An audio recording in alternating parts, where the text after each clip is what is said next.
and his intercession closes, there is nothing to stay the wrath of Yahweh, and it breaks with fury upon this shelterless head of the guilty sinner, who has slighted salvation and hated reproof. In that fearful time, after the close of Yeshua's mediation, the saints were living in the sight of a holy God without an intercessor. Every case was decided, every jewel numbered. Yeshua tarried a moment in the outer apartment of the heavenly sanctuary, and the sins which had been confessed while he was in the most holy place were placed upon Satan, the originator of sin, who must suffer their punishment. Then I saw Yeshua lay off his priestly attire and clothe himself with his most kingly robes. Upon his head were many crowns, a crown within a crown. Surrounded by the angelic host, he left heaven. The plagues were falling upon the inhabitants of the earth. Some were denouncing Yahweh and cursing him.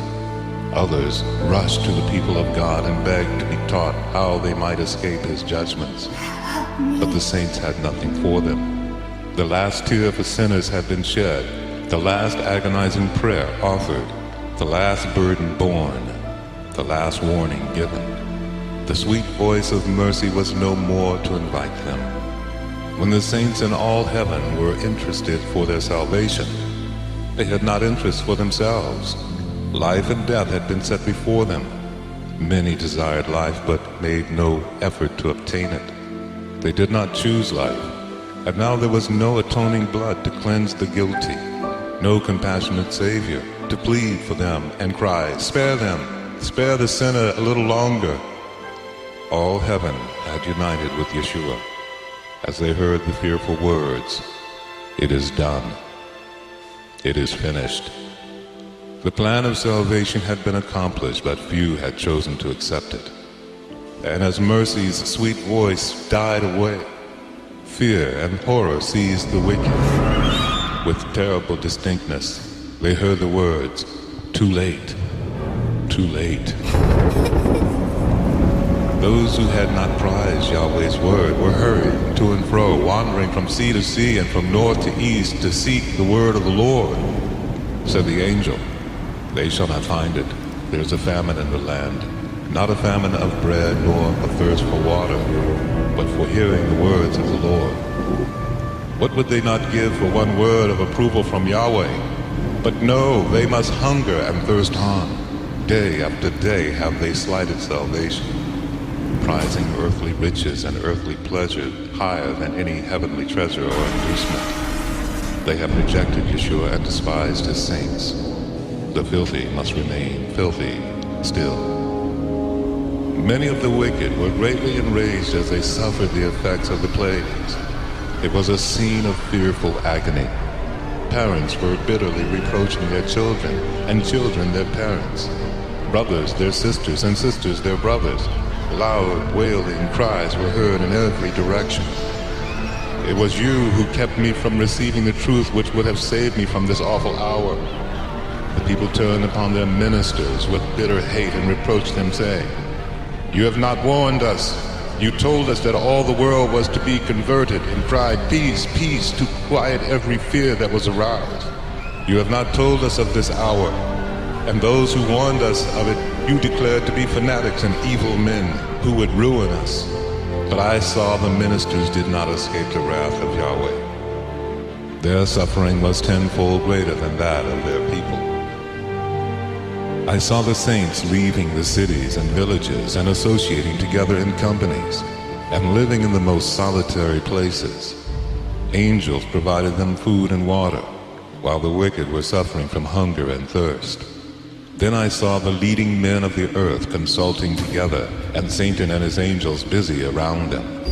I saw a writing, copies of which were scattered in different parts of the land, giving orders that unless the saints should yield their peculiar faith, the people were at liberty after a certain time to put them to death. But in this hour of trial the saints were calm and composed, trusting in Yahweh and leaning upon his promise that a way of escape would be made for them. In some places, before the time for the decree to be executed, the wicked rushed upon the saints to slay them. But angels in the form of men of war fought for them. Satan wished to have the privilege of destroying the saints of the Most High, but Yeshua bade his angels watch over them. Yahweh would be honored by making a covenant with those who had kept his law in the sight of the heathen round about them. And Yeshua would be honored by translating without their seeing death the faithful, waiting ones who had so long expected him. Soon I saw the saints suffering great mental anguish. They seemed to be surrounded by the wicked inhabitants of the earth. Every appearance was against them.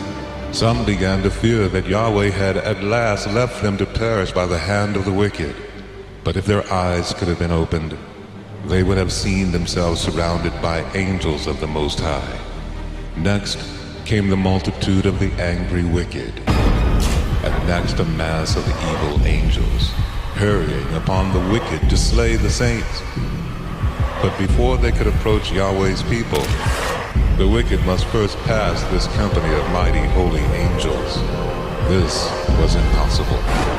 The angels of the Most High were causing them to recede, and also causing the evil angels who were pressing around them to fall back. It was an hour of fearful, terrible agony to the saints. Day and night they cried unto Yahweh for deliverance.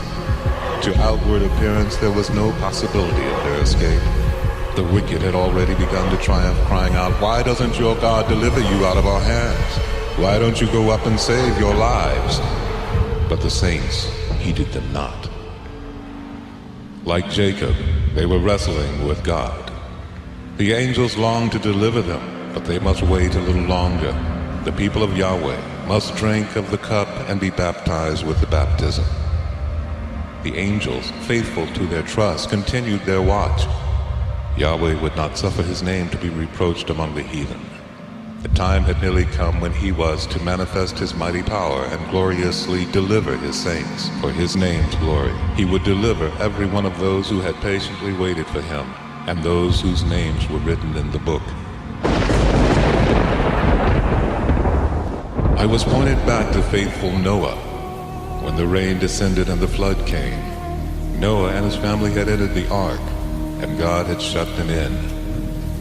Noah had faithfully warned the inhabitants of the antediluvian world while they had mocked and derided him. And as the waters descended upon the earth, and one after another was drowning, they beheld that ark of which they had made so much sport, riding safely upon the waters, preserving the faithful Noah and his family. So too I saw the people of Yahweh, who had faithfully warned the world of his coming wrath, would be delivered. Yahweh would not suffer the wicked to destroy those who were expecting translation, and who would not bow to the decree of the beast or receive his mark.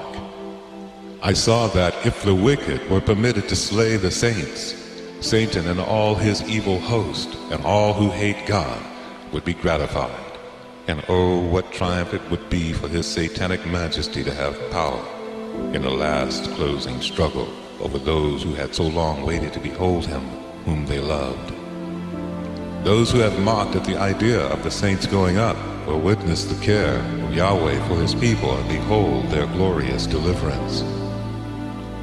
As the saints left the cities and villages, they were pursued by the wicked who sought to slay them, but the swords that were raised to kill Yahweh's people broke and fell as powerless as straw. Angels of God shielded the saints,